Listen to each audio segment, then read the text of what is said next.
Kekristenan hari ini adalah kekristenan yang pudar, garam yang hambar, terang yang redup, menjadi kekristenan tanpa salib.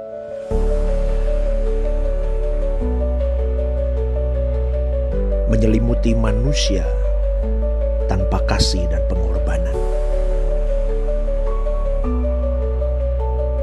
Di kayu salib itu, putra tunggalnya, Yesus itu mati untuk semua manusia.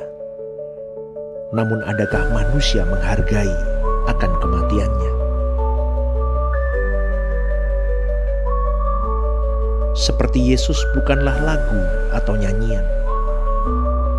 Seperti Yesus bukanlah slogan, namun harus berjuang untuk dihidupkan. Mengenakan pikiran, mengenakan perasaan Kristus, dan berkarakter seperti Dia, itulah kekristenan yang sesungguhnya. Hidupmu dan hidupku adalah gambaran Kristus. Tahun ini, tahun kedewasaan karakter di dalam Kristus. The powerful year of breakthrough into Christ. Hari ini saya mau membawakan kebenaran firman yang penting. Ibadah 1, ibadah 2, dan mungkin minggu depan saya masih berlanjut, yaitu warisan untuk keturunan kita. Tidak banyak manusia yang memikirkan apa yang harus dia wariskan kepada anak cucunya, warisan yang benar di hadapan Allah.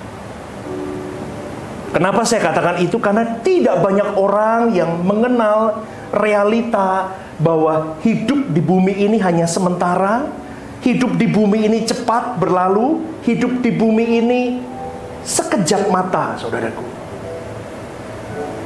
Maka banyak orang hari ini, mereka sibuk bagaimana mengumpulkan apa yang harus dia kumpulkan. Mereka berpikir bahwa sebanyak mungkin saya kumpulkan yang terbaik menurut versinya, yang bisa saya berikan ke anak cucu. Padahal itu bukan versi terbaik. Dan akhirnya, saudaraku, mereka sibuk dengan hal itu. Maka firman Tuhan di dalam Mazmur 103, 15-16, itu berkata begini. Adapun manusia, hari-harinya seperti rumput, seperti bunga di padang, demikianlah ia berbunga. Apabila angin melintasinya, maka tidak ada lagi ia, dan tempatnya tidak mengenalnya lagi. Maka boleh saya simpulkan begini, saudaraku. Banyak orang tidak berpikir secara realistis. Kau membangun Firdaus di bumi ini, padahal bumi ini tidak menjanjikan apapun yang baik. Loh, pastor, berarti saya tidak boleh membangun segala sesuatu yang baik di bumi ini? Boleh.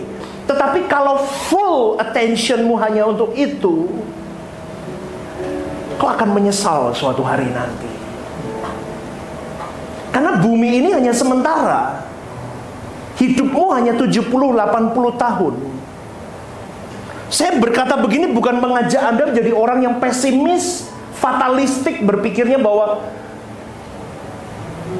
ya udah berarti aku nggak usah berusaha sungguh-sungguh di bumi ini. Bukan, berusahalah yang terbaik di pekerjaanmu, di setiap profesimu.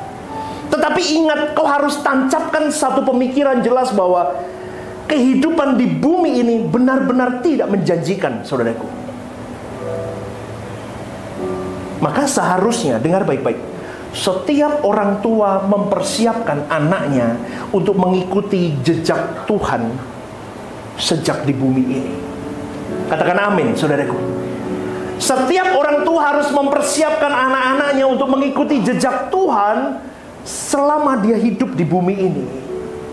Orang tua itu diajak menjadi coach, menjadi pelatih, menjadi pendamping selama dia hidup. Ketika seseorang mengikat janji dengan pasangannya di depan pendeta, di depan jemaat, di hadapan Tuhan. Ketika hari itu terjadi, saudaraku, bisa dikatakan begini, Tuhan, kalau aku suatu hari nanti di dalam pernikahanku, aku diberkati buah kandunganku, berarti Tuhan sedang meminjamkan atau menitipkan anak itu di tanganku. Berarti Tuhan sedang memberi tanggung jawab penuh kepada diriku dan pasanganku untuk menggarap anak ini menjadi sesuai dengan apa yang Tuhan mau. Amin, saudaraku. Itu janji kita sebetulnya. Tapi banyak pasangan yang tidak paham. Berantem, cerai. Dia nggak mikir bahwa kau kutitipkan anak ini untuk kau dengan suamimu atau dengan istrimu, kau bentuk anak ini menjadi seleranya seperti seleraku. Maka di dalam perjalanan saya mencoba menelaah yang Tuhan mau di dalam pernikahan, karena saya mengkonseling banyak pernikahan, saudaraku. Orang tua itu punya tanggung jawab besar yang nanti suatu hari kau diperhadapkan di pengadilan Allah. Sampai di titik mana engkau membawa anakmu di dalam kebenaran atau di pathway-ku? Kalau anakmu bermasalah, kau menanggung dosanya, saudaraku. Kalau anakmu sampai tidak tepat di pemandangan Allah, kau menanggung akibatnya di pengadilan Allah suatu hari nanti. Maka jangan pernah sebagai orang tua kau biarkan anak-anakmu terbawa oleh arus dunia. Karena arus dunia itu akan membinasakan mereka. Dengar baik-baik, saudaraku. Maka kau harus bekerja keras, orang tua, untuk menghindarkan anak-anakmu dari pengaruh dunia. Garis bawahi kata bekerja keras. 1, 2, 3, yuk katakan bersama. 1, 2, 3, bekerja. Bukan hanya bekerja sambilan, tapi bekerja keras menghindarkan mereka dari pengaruh dunia. Hari ini susah kau mengendalikan anak-anak kalau engkau sendiri tidak mau berjuang minta hikmat dengan Tuhan. Karena semua di gadget. Semua gadget ini banyak simpenannya, kita nggak ada yang tahu. Maka jadi orang tua nggak boleh aku gaptek kok. Harus belajar teknologi. Anakmu nyimpen apa di sini kamu nggak tahu. Aku gaptek kok. Biar anak-anak muda aja, saya nggak tahu. Harus tahu. Belajar untuk tahu. Saya di depan anak saya pura-pura gaptek sih. Oh, saya nggak tahu, tapi saya tahu gitu. Jadi tahu nggak tahu. Tapi saya tahu. Saya tahu. Gerak-geriknya saya tahu. Mamahnya juga. Mamahnya sama.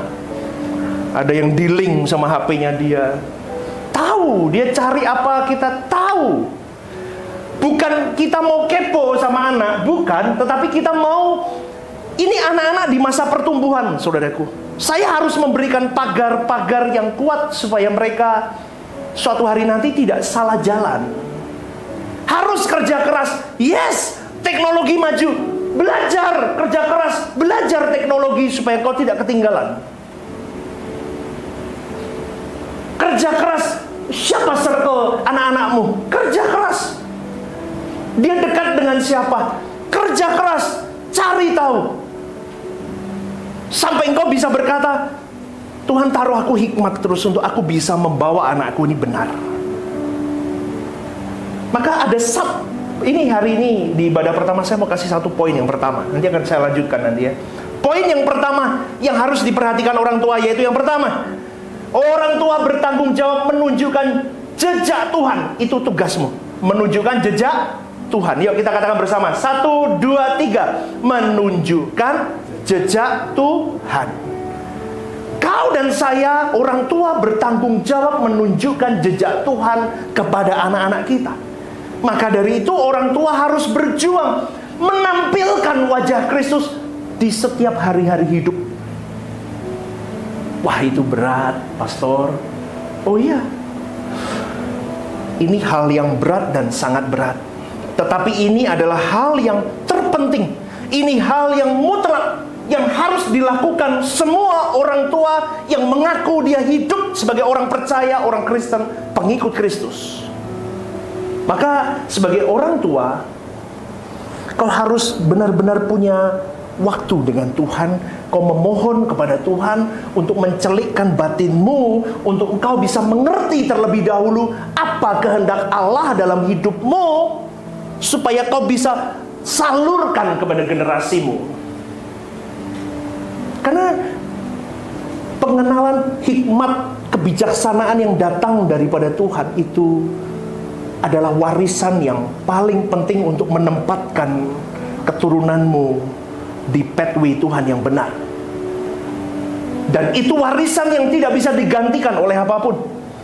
Maka pagi hari ini saya mengajak kepada setiap orang tua yang hadir pada pagi hari ini, setiap kau bersentuhan dengan anakmu, kau sedang mengimpartasi wajah Kristus dalam hidupnya.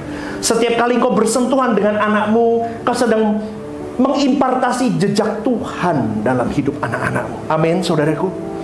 Amin, saudaraku. Ini mau orang tua jasmani atau orang tua rohani sama. Kebetulan di sini saya orang tua rohani kalian. Harus ada impartasi wajah Kristus, harus ada impartasi jejak Tuhan.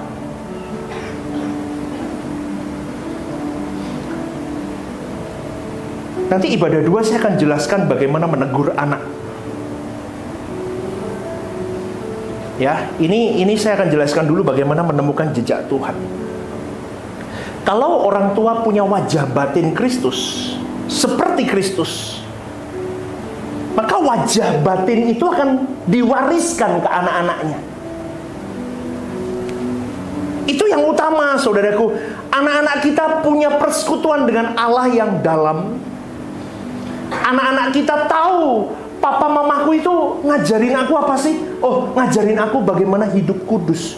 Ketika pertemanannya, circle-nya mulai ambil rokok, ambil narkoba, teman-temannya mulai nonton film gak bener, mulai ambil minum-minuman keras, mulai ngomong kotor, mulai semuanya. Dia punya pagar kuat yang ditancapkan oleh papa mamanya, jelek kuat. Hidup suci, nak. Kenapa saya bisa ngomong begini? Mama saya begitu, saudaraku. Itu kalau saya mau nakal ya, itu tahu ya, kayak wung wung wung wung wung wung. Ojo rusak. Jangan ngerokok. Jangan. Itu bener loh. Bung bung bung bung. Padahal saya di luar negeri. Kalau nyari pacar, bibit bobot. Alah, kok ora ngerti kok menang gitu semua. Bibit bobot. Itu bener. Harus seiman loh ya. Harus seiman. Loh, saya pernah, saudaraku, saya suka sama cewek Buddha. Saya pacaran SMA. Mama papa saya nggak tahu. Loh, tapi cantik kok. Disia-siakan kan susah, Bapak Ibu. Kalau orang suka itu susah, betul nggak? Tapi karena pagar yang kuat itu membuat saya gimana ya? Dan akhirnya sampai saya berkata, Tuhan, betapa sulitnya jadi anak Tuhan ya. Dulu waktu saya kuliah saya ngomong susah ya jadi anak Tuhan. Yang lain bisa bebas, bisa apa. Kita ini seperti ada pagar-pagar. Suci hidupmu. Gak boleh sembarangan. Gak boleh. Tapi kalau dulu kan mungkin gak pakai bahasa suara kebenaran. Suci kan gak. Jangan nakal. Tahu gak saudaraku, ketika orang tua mewariskan wajah itu, ketika orang tua mewariskan bagaimana mencintai Tuhan, ketika orang tua mewariskan bagaimana kau harus hidup di pemandangan Allah, itu mau tidak mau, itu menjadi landasan berpikir seorang anak untuk hidup tepat benar di hadapan Allahnya. Itu warisan yang bagus. Kalau kau hanya berpikir anakmu punya rumah tangga yang baik, bisnis yang sukses, gak usah ke gereja, gak usah begitu, gak usah cari wajah Kristus, motivator banyak kasih tahu itu. Tapi kalau kau mau mencari anak-anakmu yang cinta Tuhan suatu hari nanti, gila sama Tuhan, nekat sama Tuhan, itu dibutuhkan orang tua bekerja keras untuk menempatkan wajah Kristus dan jejak Tuhan dalam hidup anak-anaknya. Tujuannya apa? Supaya anak-anakmu suatu hari nanti menghamiri keluarganya, menghamiri cucu-cucumu, menghamiri keturunannya, untuk membawa seperti yang menjadi kerinduan kita sebagai orang tua, membawa keluarga ini ke kemah abadi. Amin, saudaraku. Betul nggak? Tujuannya kan itu kan, kita mau bawa keluarga kita ke kemah abadi. Dimulai dari Anda. Rubah rutinitasmu, rubah habitatmu, rubah semuanya. Loh, kok ngomong habitat? Nah, minggu lalu saya ngomong batasi pertemanan. Kalau habitatmu salah, kau tidak akan sampai ke langit baru bumi baru. Kalau habitatmu salah, kau tidak akan pernah memuaskan perasaan Bapa. Kalau habitatmu salah, kau salah semuanya. Keluargamu rusak, outputmu rusak, inputmu rusak, hancur, saudaraku.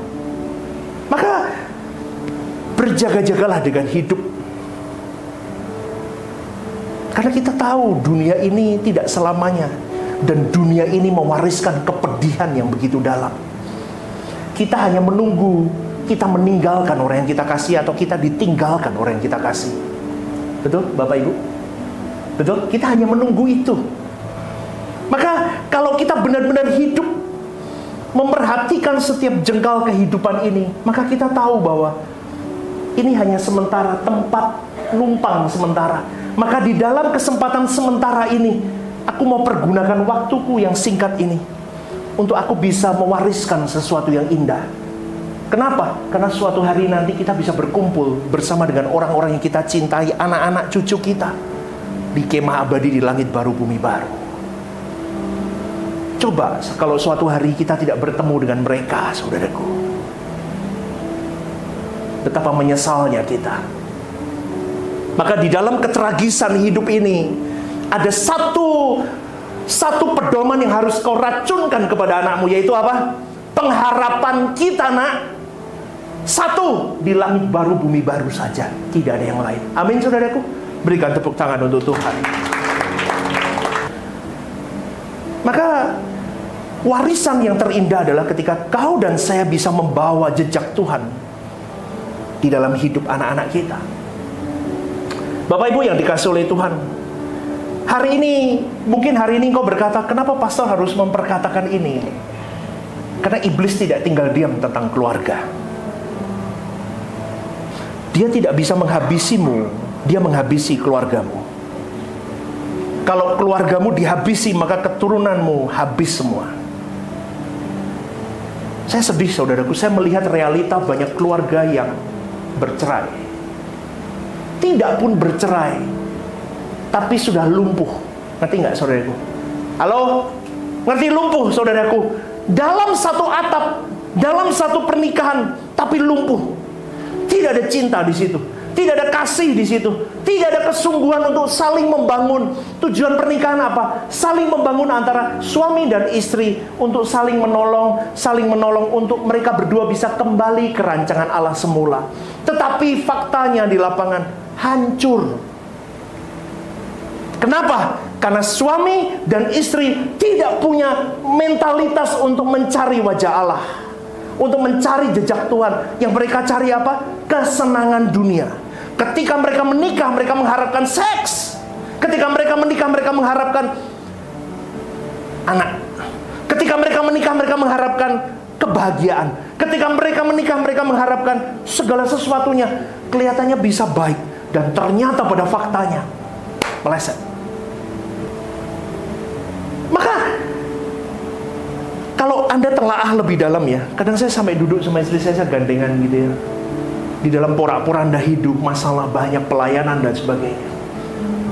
Saya cuma gandengan sama dia, saya ngomong, sebetulnya mempersulit hidup itu kita sendiri. Sehari makan berapa kali? 3, 2 pun cukup, betul? Nasi, sambel, sayur, wis pokoknya dioseng-oseng pare siti apa pi. Hidup enak nggak itu? Potong tempe goreng, haujat nggak? Hidup nggak? Yang mempersulit kita siapa? Kita sendiri. Kita minta harus gini, harus itu. Nggak harus punya mobil. Pencet Grab, bisa nggak? Yang mempersulit siapa? Kita. pasanganmu, tetangga itu beli ini loh, kok kita nggak punya, kok tetangga itu beli itu, kok nggak punya. Lama-lama saudaraku, pernikahanmu hancur gara-gara apa? Hal dunia. Maka dibutuhkan kedewasaan seorang suami, seorang istri, seorang papa, seorang mama.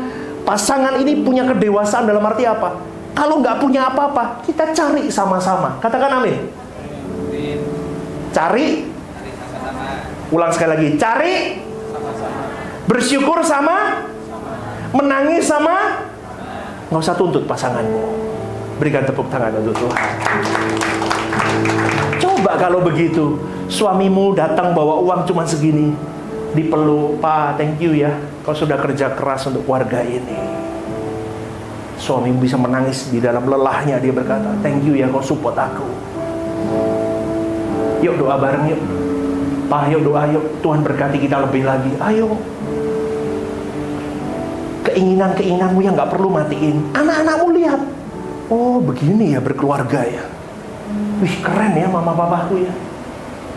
Badai yang berat, turbulensi yang berat, papa mamaku sedang menunjukkan jejak Tuhan. Ada lagunya begini. Bentar, saya nggak pintar nyanyi saudara, tapi saya siapin. Kamu diam dulu, saya nggak bisa nyanyi. Lagunya begini. Saat ku tak melihat jalanmu. Bisa enggak? Dia mengiringi penyanyi terkenal, susah dia. Saat saisomuis, aku tak ngikuti.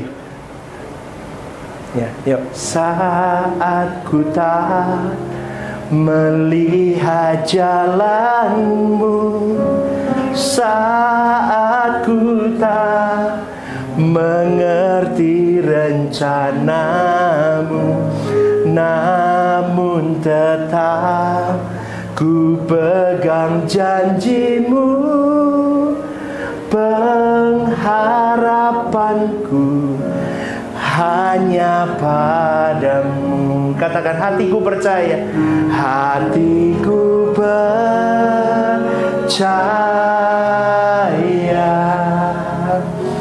hatiku percaya,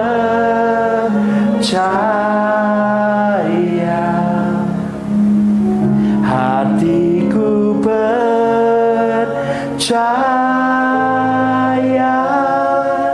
selalu ku percaya.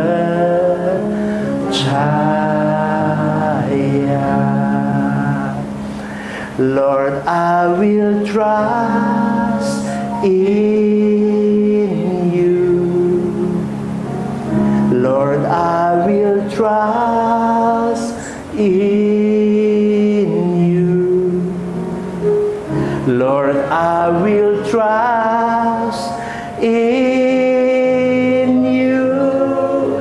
My heart will trust in you. Coba papa mamanya sedang kalut, anak-anaknya lihat, wih, papa mamaku bisa bergandengan tangan nyanyi. Hatiku percaya, sambil menitikkan air mata. Lord, kami berjuang. Oh, I will trust in you. Kau wariskan cinta Tuhan di situ. Anakmu melihat, ternyata keluargaku ketika kalut, ketika tidak ada jalan keluar, papa mamaku mewariskan jejak Tuhan untuk menemui jejak Tuhan, mencari jejak Tuhan. Bukan berantem, saudaraku. Nggak ribut, nggak cekcok di depan anak. Kau maki pasanganmu. Anak-anakmu tidak melihat jejak Tuhan di situ. Dia muak dengan hidup orang tua. Jangan kau pikir kau beri fasilitas berlimpah, maka anakmu terjamin hidup. Enggak. Anak seringkali kalau kau beri fasilitas, tidak sedikit anak yang daya juang. Kalau tadi malam saya ngomong apa? Urat juangnya anak-anak hilang. Beberapa tahun yang lalu, saudaraku, ketika hidup saya baik-baik, sangat baik. Satu suster, satu mbak, satu sopir anak saya. Semua, mbak, nugget, mbak, ayam goreng, itu dua-dua itu. Dalam hati saya, saudaraku, saya pernah terbersit, ini rusak nih anakku kalau begini terus. Saya pernah ngomong sama istri saya, Iki rusak gitu, gede rusak. Ambil celana itu loh, nggak mau, saudaraku. Mbak, mau mandi? Jangan kau princess, saudaraku. Kau prince. Kau ya prince di istana kastil itu loh. Mbak, anduk. Mbak. Wah, tak pikir-pikir saya dalam hati, Tuhan, ini rusak ini. Tapi untung Tuhan bawa kami ke turbulensi hidup. Mereka lihat, hari ini anak-anak saya pegang pel, nyapu, bersihin, cuci piring, semua hitung uang, irit, uang jajan, hemat, tabung. Saya ajarkan itu. Dia lihat ketika saya dan istri saya menangis melayani Tuhan, karena beratnya melayani Tuhan, beratnya pola hidup yang harus saya terabas dari yang begitu sampai jadi begini. Dia lihat. Sampai timbul satu, minta saya sama Tuhan begini, Tuhan, kalau boleh, bawa anak-anakku sampai mencintai Tuhan seperti aku dan istriku mencintai Engkau. Hari ini, saudaraku, saya bisa tersenyum dengan Tuhan dan berkata, Lord, Kau memang Allah yang cerdas. Kau mendatangkan segala sesuatunya baik. Amin. Amin. Dengan caramu. Itu loh hebatnya Tuhan kita itu. Wow. Di dalam turbulensi hidup, Dia cerdas. Dia nge-shape saya. Dia nge-shape istri saya. Dia nge-shape anak-anak saya. Ketika kami bisa membawa hidup kami ke jejak Tuhan, kami bisa menunjukkan kepada jemaat, ayo bareng-bareng yuk. Ayo. Bukan tidak boleh kau beri harta berlimpah, bukan. Tapi masalahnya apakah anakmu lihat jejak Tuhan dalam hidupmu apa enggak? Itu yang paling penting. Apakah anak-anakmu terlatih hidup dapat dipercaya untuk menggunakan harta yang Tuhan percayakan? Itu dengan bijaksana apa enggak? Itu kau harus tahu, saudaraku. Kalau tidak, bisa dipastikan anakmu terhilang dan sesat. Karena dengan harta yang berlimpah, anak-anak akan cenderung menggampangkan segala sesuatu. Mereka berpikir bahwa semua bisa dibereskan dengan duit. Itu berbahaya, saudaraku. Semua bisa dibereskan kalau aku kaya. Semua bisa dibereskan kalau aku punya duit. Semua aman. Perlindungan itu ada kalau aku punya uang. Itu berbahaya, saudaraku. Karena ketika dengan harta seseorang bisa mudah menyelesaikan semua masalah, maka dia punya prinsip yang kuat. Pokoknya ada uang, semua bisa diselesaikan. Itu filosofi hidup saya dulu juga. Semua ada duit beres. Padahal tidak, saudaraku. Ini bahaya. Ini sebuah kebahayaan yang terselubung di masa mendatang, dan itu sangat berbahaya bagi nasib kekal anak-anakmu. Maka hari ini, saudaraku, satu-satunya jalan untuk mendidik anak-anakmu adalah dengan memperlihatkan model hidupmu sebagai orang tua yang bergaul dengan Tuhan. Amin nggak, saudaraku? Siapa yang mau berjuang bersama dengan saya? Amin. Hidupmu harus bergaul dengan Tuhan sampai engkau bisa berkata, aku lakukan ini, aku mau wariskan kepada anak-anakku. It's me. Nah, ini papamu. Kau harus lihat bagaimana aku hidup. Nah, ini mamamu. Kau harus lihat bagaimana aku hidup. Ini warisan yang terbaik bagi orang yang bisa diberikan untuk anak-anak kita, saudaraku. Maka sekarang tugasmu dan tugasku, kau tata hidupmu, maka kau baru bisa menata generasimu. Kau tata hidupmu benar, kau bawa hidupmu berbau harum, all about God, tentang Tuhan. Saya juga berjuang, Anda berjuang. Kenapa? Saya malu, saya tidak mewariskan sesuatu yang baik dengan emosi saya yang meledak-ledak. Saya minta ampun sama Tuhan. Maka hari ini, saudaraku, saya diingatkan selalu, bagaimana kau mencetak generasimu. Cetak dirimu dulu.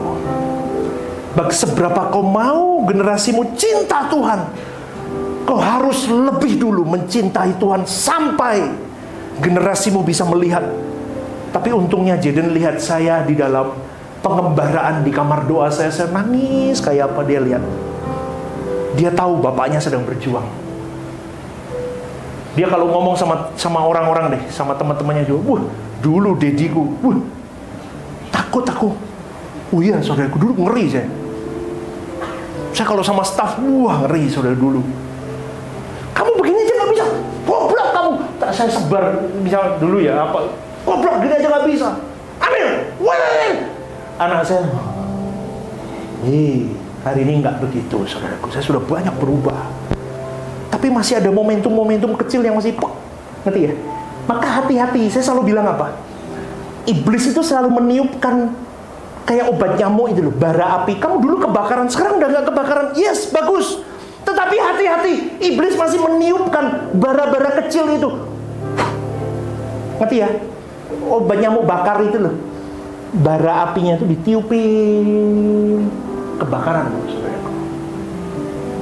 Maka pada kesempatan pagi hari ini, siapa yang mau generasinya maju di hadapan Tuhan? Angkat tanganmu, biar Tuhan lihat. Nggak usah malu. Yuk, 1, 2, 3 angkat. Mulai dari hidupmu. Tuhan mengasihimu. Tuhan mengasihimu. Jadilah papa mama yang baik. Tuhan mengasihimu. Tuhan mengasihimu. Jadilah mama yang baik. Ya, jadilah papa yang baik. Tuhan akan limpahkan hikmat atas dirimu. Jadi papa bijaksana. Ya, mulai hari ini kita mau wariskan yang baik. Udah, all about God. Semua tentang Tuhan. Berarti kalau hari ini aku dipercaya 2 orang anak, dua-duanya harus berprestasi di tanganku untuk kekekalan. Katakan amin. Kau punya tanggung jawab itu. Saya punya Jaden, saya punya Hansel. Pak Agus punya, Pauline punya Angie. Kau punya tanggung jawab bawa Pauline sampai dia menemukan jodoh yang tepat di pemandangan Allah. Sampai dia bisa menciptakan keluarga Tuhan baru. Hidup dalam kekudusan. Saya juga sama. Dan kalau hari ini kau diberikan special case dengan Tuhan melalui anak-anakmu yang spesial, temukan kespesialan itu. Dan kespesialan itu bisa menjadi offering untuk Tuhanmu.